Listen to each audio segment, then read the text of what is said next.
Epilepsy warning for flashing lights and colors. You've probably heard of roller coasters in VR, but what about VR on real roller coasters? What started as an experiment in Germany would later turn into a trend for the amusement industry. Most notably, the Six Flags chain would fail spectacularly at this concept. But why exactly did it fail? Let's take a look at the failure of the VR coaster experiment right here on Theme Park Crazy. Before we get started, a quick reminder to vote in my poll of the most intense flat rides ever. I put a link in the description. Over the past decade, the concept of virtual reality has seen a resurgence in popularity among consumers. Though attempts were made to popularize the concept in the 1990s, the technology was seen as too underdeveloped, and it never really took off to the mass market. One can only look at the Virtual Boy's clunky red and black graphics as an example of how premature the technology at the time was, at least for consumers. The technology's infancy didn't stop several theme parks from featuring VR attractions though, with chains like Six Flags placing VR arcade games in their parks. The Walt Disney Company also debuted Disney Quest in 1998, an indoor theme park that prominently featured VR experiences. A few years later in 2003, a little-known theme park in Germany would attempt to take VR to the next level. That year, a space theme park named Space Center would open in the German state of Bremen. One of this park's main attractions was Galaxy Express, a powered roller coaster by German manufacturer Mack Rides. However, this wasn't an ordinary roller coaster. In fact, it was the first ever roller coaster to feature virtual reality. Each seat had a screen that would lower in front of the passengers' faces. During the ride, a short animated film would play, showing a high-speed adventure through space. The film's movements would match those of the ride, giving an experience much more immersive than a typical motion simulator. Unfortunately, this coaster would only operate for less than a year. The park ended up being a colossal failure, with attendance numbers nowhere near expectations. Space Center really is worth its own video in the future. As for Galaxy Express though, it would sit unused and in storage for years, though it will reportedly reopen this year at a different park without the VR. The end of this park, and the short lifespan of this coaster, represented the further decline of VR in the early 2000s. The concept saw very little attention among consumers and had almost no mass market appeal. In 2010 though, entrepreneur Palmer Luckey invented the prototype for a device known as the Oculus Rift. After a successful Kickstarter campaign, the device was launched to the market in 2012, and it was an instant success. Almost immediately, the concept's popularity had skyrocketed, aided by popular YouTubers like PewDiePie and Markiplier playing VR horror games. By 2014, German game designer Thomas Wagner had caught wind of VR's resurgence, and had the idea of implementing the technology on amusement rides. Wagner would end up approaching officials at Mack Rides with the idea of testing out such a concept. That year, Mack entered a research project with the University of Applied Sciences in Kaiserslautern. This project took place at Germany's Europa Park, which is owned and operated by Mack Rides. The project involved attaching laptops to the trains of the roller coasters Blue Fire and Pegasus, and allowing riders to ride Oculus headsets while on board. The on-screen action was powered by the laptops, and over 100 test runs were conducted. All in all, the experiment showed plenty of promise for the new technology. The same year as this experiment, Wagner, along with Mack Rides officials, started a new company named VR Coaster. This company would end up working with tech giant Samsung to create an all-new interactive ride experience. Specifically, they were going to put VR on existing roller coasters, only this time they weren't going to have laptops on board. The new concept would work as followed. Guests would have the option of either renting a VR headset or bringing their own to the park. Second, they would select the VR experience they wished to have on the coaster. Third, they would board the roller coaster and put on the headset. Through the use of a black box on each train, Bluetooth technology would wirelessly sync the ride's movements to the headset, allowing passengers to be fully immersed in whatever virtual world they've chosen. In 2015, Europa Park would open the first of these new VR coaster experiences. This was done by charging riders a £4 upcharge to wear the VR headsets on the existing Alpine Express powered coaster. The new experience, named Alpine Express Coastality, immersed guests into a runaway minecart scenario with the park's mascots. Unlike Galaxy Express, guests could move their heads side to side, allowing for a full 360-degree view of their virtual surroundings.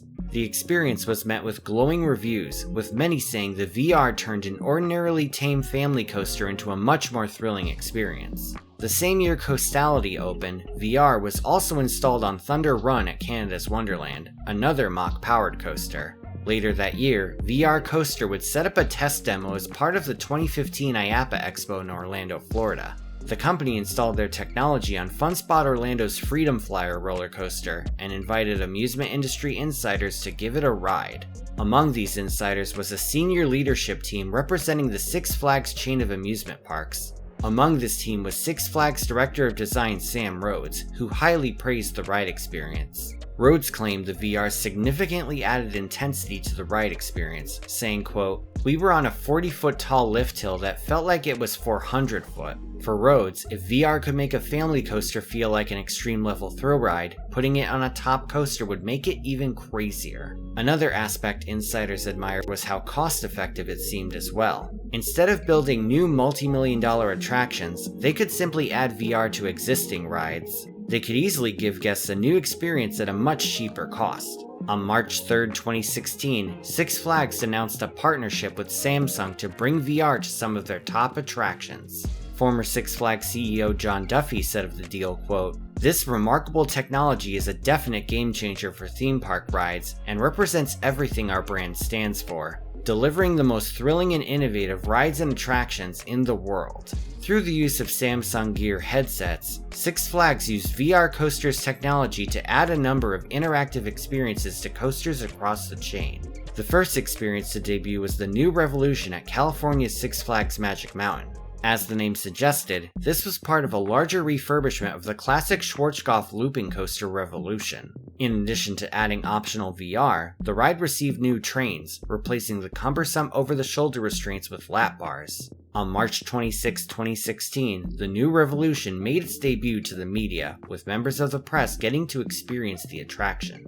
The on-screen action put guests in the pilot seat, swooping through the city as they fought off an alien invasion. Reception to the VR was generally favorable upon its debut, with many praising how the ride's layout was incorporated into the on-screen action.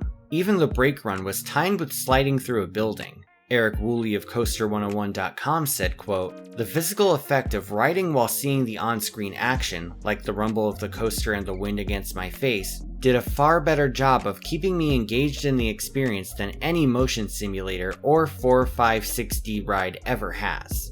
Still, there were a few criticisms that were lobbied against it. For one thing, there was no audio to go along with the VR, which did take away from the immersion. Secondly, the graphics resembled that of a PS2 game rather than state-of-the-art technology. Despite these drawbacks though, the experience was widely anticipated by thrill seekers looking for a new way to experience their favorite attractions. All across the chain, Six Flags would add VR to their roller coasters. In addition to the New Revolution, another experience was themed to Superman. Here, guests would fly through the city with the help of the Caped Crusader. And I just realized after writing the script that the Caped Crusader is Batman and not Superman, but anyway. Several A-list coasters received the VR treatment in 2016. Among these attractions were Superman the Ride at Massachusetts Six Flags New England, Superman Ride of Steel at Maryland Six Flags America, Shockwave at Six Flags Over Texas, and Superman Krypton Coaster at Six Flags Fiesta Texas. At other parks, other less acclaimed thrill rides were given VR, such as Kong at California Six Flags Discovery Kingdom and Ninja at Missouri Six Flags St. Louis. At first glance, it seemed to make sense to put VR on these rides, as they were among the most intense attractions at their respective parks. But the fact that some of these were top attractions was a huge problem. Rides like Superman the Ride and Superman Krypton Coaster are acclaimed thrill rides, but putting VR on them drew even more crowds to the already popular attractions.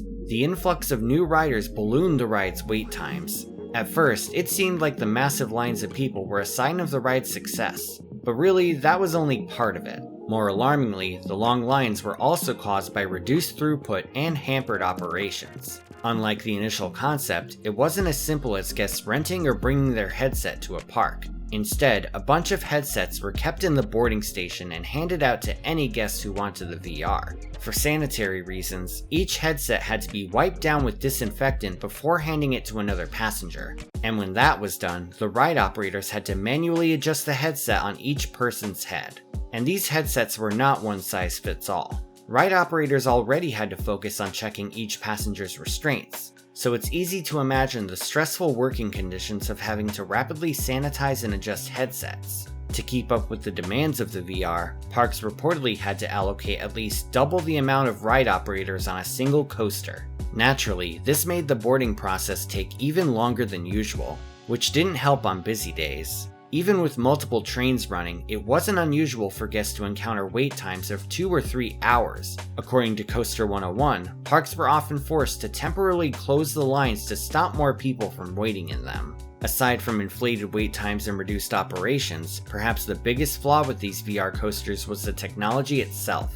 Apparently, the smartphones that powered the headsets were susceptible to cracking, freezing, and/or running out of battery during the ride. Another huge concern was the possibility of the phones overheating during the ride. After all, most of these coasters were operating in 80 to 90 degree weather in the summer. It's only natural that a constantly running phone would get hot after extended usage. Many guests reported that the entire screen went black during the ride, essentially leaving them blindfolded. Even worse, several guests reported issues with latency and synchronization. If the on-screen action was even slightly off from what was happening on the ride, it could easily cause extreme nausea. There was certainly an uptick of people getting sick on the ride in this case. With the syncing issues, many blamed the Bluetooth signals on the ride for being weak. There was also speculation that the steel track was interfering with the signals during intense twists and turns. However, Thomas Wagner claimed that some of the headsets simply had missing files. The new Revolution was installed on each headset in the form of a 15 GB image sequence.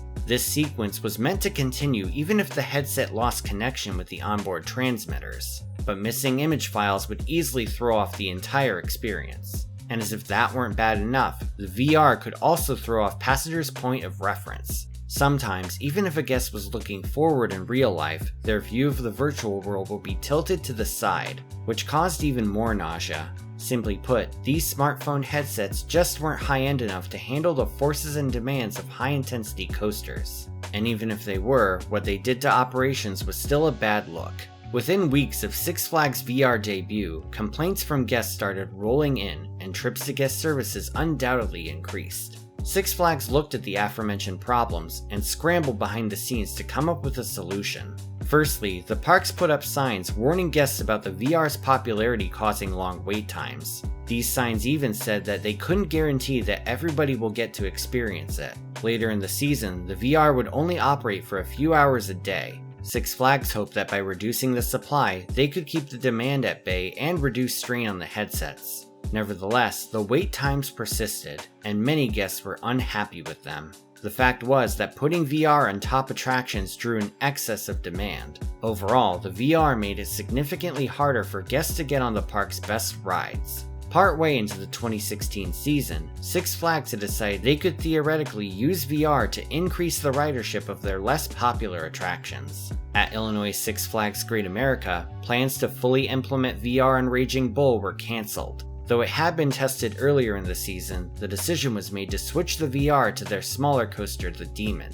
Meanwhile, at Six Flags Great Adventure, it was decided to put VR on the indoor family coaster Skull Mountain. By the end of 2016, Six Flags decided to switch gears a bit for the next year. While the VR would remain on the smaller rides, top attractions like the Superman coasters would have their VR features removed. Superman The Rides VR would be moved to Mind Eraser at New England, Superman Ride of Steel's VR would be moved to Mind Eraser at Six Flags America, and Superman Krypton Coaster's VR would be moved to the Scream Drop Tower at Fiesta Texas. With these changes in mind, Six Flags decided to persevere and carry on with their VR experiment in 2017. For the new year, they introduced yet another VR coaster experience named Galactic Attack. This was in addition to their previous Halloween experience, Rage of the Gargoyles. With Galactic Attack, this sci-fi themed overlay would incorporate mixed reality. Specifically, this new experience used the Galaxy's cameras to make it look like a portal is opening at the top of the lift hill.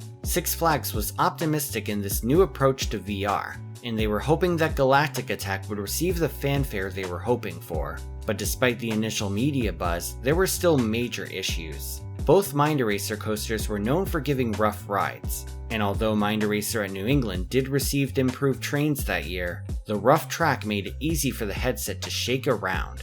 It was hard to focus on the screen when your head was being jostled left and right. I personally remember the headset slipping down my face and being extremely uncomfortable. This was also the case for other rough coasters like Kong and Ninja, who kept their VR from the previous year. Perhaps the worst thing about installations on rough coasters was the inability to see the track. This meant riders were unable to brace themselves for the abrupt elements. And anyone who's experienced Ninja Sidewinder or Mind Eraser in general knows how brutal they are even when you can see the track. Being a smoother ride, New Revolution's VR at Magic Mountain was more well received, but the concept itself still presented issues no matter which Six Flags park it ran at. Once again, Six Flags insisted on using the Samsung Gear headsets instead of more high-end technology. So while some of the kinks from 2016 were minimized, they weren't eliminated, and the aforementioned technical issues still caused operational and literal headaches. Aside from Six Flags, a few other parks opened VR coasters in 2017.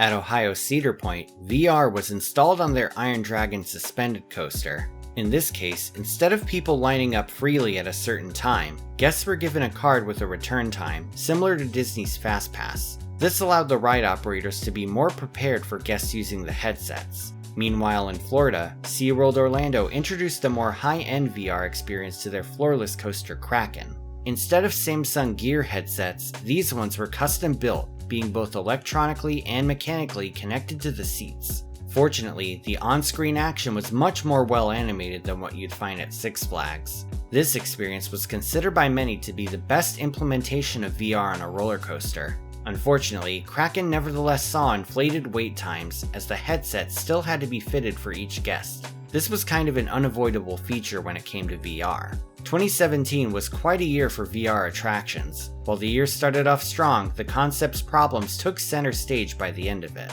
As 2018 approached, parks started to back away from VR coasters. That year, Six Flags opted to refocus their VR attractions from roller coasters to drop towers, following in the footsteps of what they did at Fiesta Texas. The chain moved that ride's Drop of Doom experience to several other drop rides, including Zumanjaro at Great Adventure and Lex Luthor Drop of Doom at Magic Mountain. Over at SeaWorld, 2018 saw the removal of VR from Kraken. Park officials claimed it was due to guest feedback, aka likely the lines. By 2019, both SeaWorld and Six Flags had discontinued the VR on all of their thrill rides. The same went for the flying coaster Galactica at England's Alton Towers. The VR coaster experiment, which was once majorly hyped up, ended up being a forgotten footnote in the amusement industry. The hampered operations, inflated wait times, guest concerns, and the cost of training employees to set up the VR was simply not cost effective.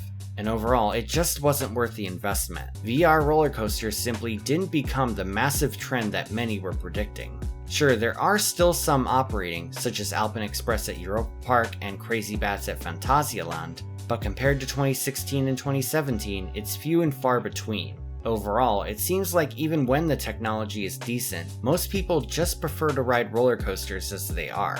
VR is definitely amazing, and it's incredible how far the concept has come. But when it comes to roller coasters, you just can't beat a classic thrill ride. And now it's time for the comment shoutout program. This is where I take 5 random comments from my previous video and read them out. These comments come from my historical video on Aoia. Nina Williams says, quote, "That slide complex is amazing. It would be really neat to recreate that." Will Byer says, "Love this video. Great information and production value. Keep it up." Thanks, Will. CyberFrank 2010 says, "The design of the slides is just genius. Wow." Zarinter, and I apologize if I pronounced your name wrong, says, "Kobe is an awesome city. I've been there a few times." And Lyra says, "I love how all the comments are about how cool the slides look and how much they want to ride it. Meanwhile, it's giving me literal nightmares, lol." If you want to see your words in my next video, leave a comment down below and it may be selected. Please note though that inflammatory or spam comments will not be read. Thank you all so much, and if you want to support me on Patreon, you can do so once again at the link in the description. Thanks for watching, everyone. Feel free to like, share, and subscribe. You can follow me on social media on Twitter, Instagram, and Facebook, or you can check out my website at themeparkcrazy.com. And I'm on TikTok. This is Theme Park Crazy, and I'll see you all next time.